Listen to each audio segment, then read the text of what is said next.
My name is Merri Benham, and I am going to teach a chair class for you today. You'll notice that I have an adjustable bench and a bolster. If you have these, great. The one thing that I would recommend not doing is stacking multiple bolsters or pillows, or stacking blocks and benches that don't interlock with one another. And so you really want to have something that is very firm for this class. So I'm going to take these two blocks and put them here and utilize this bench in another way. Let's go ahead and grab a hold of our chair. I am going to give a little 15-minute demonstration of what I would do for a chair yoga class. So go ahead and come to a seat in your chair. And I tend to like to be a little more forward. Some people like to be back, but I can't necessarily reach the floor. If that's a situation for you, you're more than welcome to utilize blocks underneath your feet. Otherwise, move forward. So we're going to just start off with simple breath, right? So let's close our eyes and feel the breath. Feel it come in through the nose and out through the nose. Don't try to form it, change it, do anything with it. Just notice it.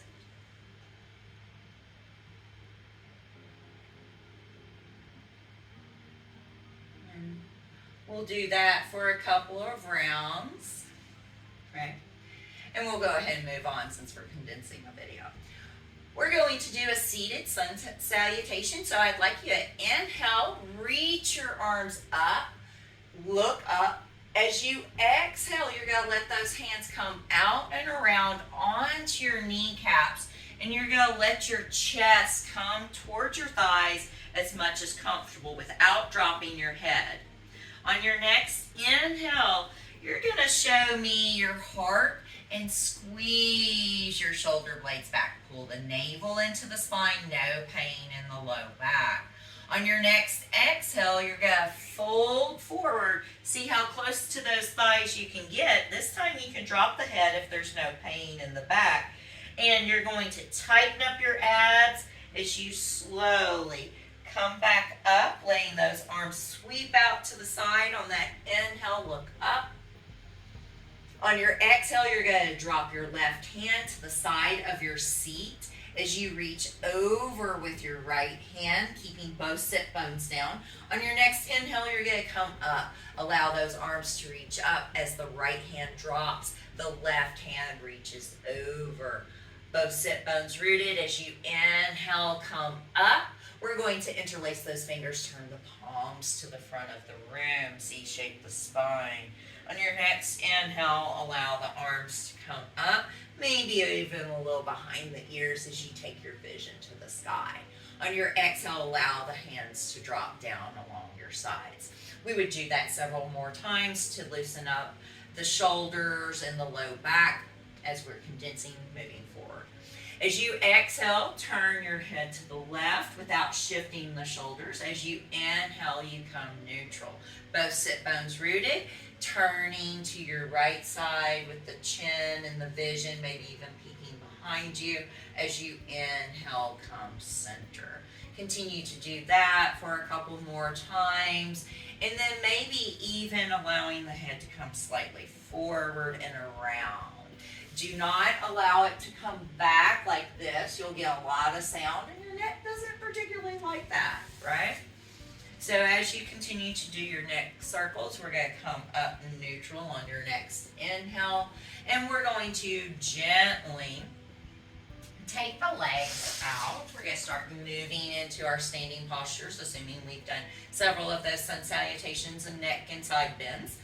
We are going to take the left foot out to the side with the toes pointed in the same direction as the kneecap, right? Now I'm going to take my right foot, and I'm going to turn those toes out a little bit. Notice my legs are fairly wide onto the edge of my mat, and this is mimicking a warrior two. The goal here is to keep the knee in line with the toes. So wherever the knee is pointing, that's how you want to line up the toes, not vice versa, right? Because the feet can do all kinds of fun stuff.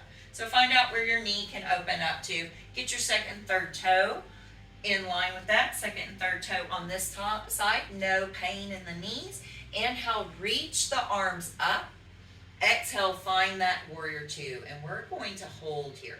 Now, if this is too much for you, on your neck especially, turn your palms to the sky. For 4, 3,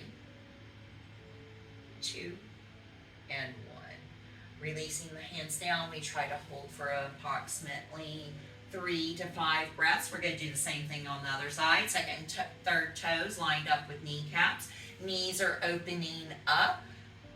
Right foot is towards the side of the room. The left foot a little towards the top of your mat. On your inhale, you reach the arms up, holding the belly in and towards the spine. If you need to, turn the palms sky high. 3 to 5 breaths here. As we release down after our 3 to 5 breaths, we're going to take a nice little goddess pose. I'd like to have your toes at 10 and 2, maybe even 1 and 11. 9 and 3 is way too much. My knees are in line with my second and third toe.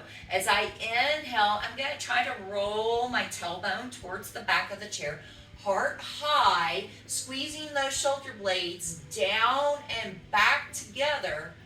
And then as I exhale, I'm going to ground chin to chest and roll back on those sit bones. Now, inhale, I'm going to take that heart high, squeeze those shoulder blades down and back. As I exhale, I'm going to chin to chest. Inhale is going to come up in neutral. Now, after doing several of those, tightening your core, you're going to bend your elbows back along your rib cage and see how forward with a flat back and long neck and full breath you can come and hold, supporting your upper body a little with your hands, pushing the floor away with your feet, feeling that goddess or garland pose. Inhale comes up. Wonderful. As we move on, I would do maybe even some mock crescent lunges, having you turn your hip so that you're holding onto the back of the chair. You can either drop the right knee down, or if you're feeling nice and strong, notice that my knee is over my heel. I might start to extend and straighten that leg without pinching the low back, but you decide how much you need. My foot is relatively close to my mat, if not on it. Inhale, I might extend back through. Exhale, I'll get a little bit. Inhale, extends, maybe even looking up. Exhale, releases. As we go to the other side. So as you notice, I'm holding on to the back. My foot is planted, so that might mean I need to move a little more forward. This hip is free. If this causes any problems on your knee, don't worry about straightening the back of the leg. Worry about lifting up. Maybe even this time, inhale, we'll extend the arm. Getting that nice stretch in that hip. Exhale, releases. Inhale, and exhale. Okay. Wonderful. From here, we'll move on to maybe some hip openers. I would do more of that warrior stuff, but let's go ahead and move on to hip openers for this condensed class. I'm going to ask you to take your left foot out. You're going to cross your right ankle over. For some of you, that might be enough. Notice I'm sitting a little towards the front of the chair. Those of you who feel like you can slide the foot above the knee, notice my left leg is still relatively straight, do so. Spread the toes to protect the knee. If you want more out of this, now I'm going to lean back in my chair. I'm going to drag my left foot back, and I am in a one-legged chair, right?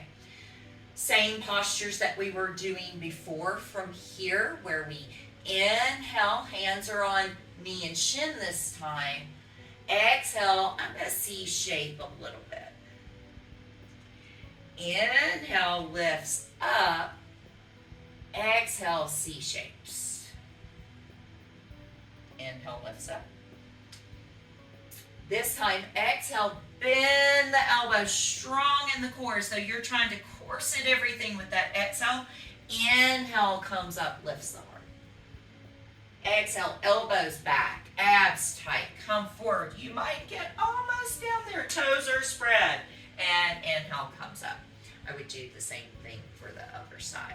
As we would begin to move into deeper hip openers, I would ask you to maybe even grab your bolster or your bench from here, and at that point go ahead and take the hands onto the bench. Just love this bench. Take the hands onto the bench, and we're going to take the legs wide. If you do not have a bench, if you do not have bolsters or blocks, you're going to take the hands onto the knees, and you're going to push back a little bit. Notice I'm not wrenching my knees. This is an inner thigh stretch. Those of you who have a bench or a surface or are able to come down with me will take your hands onto the bench, feet onto the floor, and use the strength of your abs and your inner thighs and hips to push this back. Those of you who are feeling frisky and want to slide it out and get all funky, feel free. It's really tough on your hips. It's a load on your back. I'd rather see you stay up, but your practice, right? We'll stay there for a little bit, and then we would come up. Now we'll drop onto the floor. As we drop onto the floor, we're going to do just a few more little hip openers and stretches before we would go into meditation. From here, once you get down to the floor, I would like to see you continue on with that inner thigh stretch. We're going to take the legs wide. If you have your chair, you're just going to take your upper body into that chair. Little inner thigh stretch here, feeling good. We would go through several breaths of that. And then I'd ask you to come down, maybe even putting your legs into the chair. And from here, we can cross the right over the left. That might be enough for you. You might be able to move into the chair a little deeper. You may even be able to grab a hold of your outer shin. Those of you who want to go very, very deep in the pose may even grab the ankles. Notice I'm spreading the toes. Protects the knees at all times. Back is flat onto the floor. We would do both sides. Understand that both sides have limitations that the other one may not have. Moving on, after doing both sides, I'd like to see you guys take the right leg off and maybe feel a little hip opener, a little bit of a twist. If that's enough for you, stay there. Otherwise, you can take the other leg out and slowly drop it into a full twist. If you have herniated disc or back problems, this is not recommended to go too deep into this posture. I'd rather see you mild twist with a strong core than deep twist and stretch things that don't necessarily need to be stretched. And have you inhale, come up, put the legs back in the chair. We go into the other side, noting that both sides are different. From there, I'd ask if anybody would like to go into meditation. You can put your legs up into the chair, over the bolster, or over the bench. It's up to you. Hands will come out along the sides. The back of the neck is long, shoulders are heavy. As you close the eyes and let the tongue float into the mouth, we're going to inhale and feel the right hand become heavy. Exhale as the right hand drops heavy to the earth. Inhale, the left hand becomes light and buoyant. Exhale, the left hand falls heavy into the earth.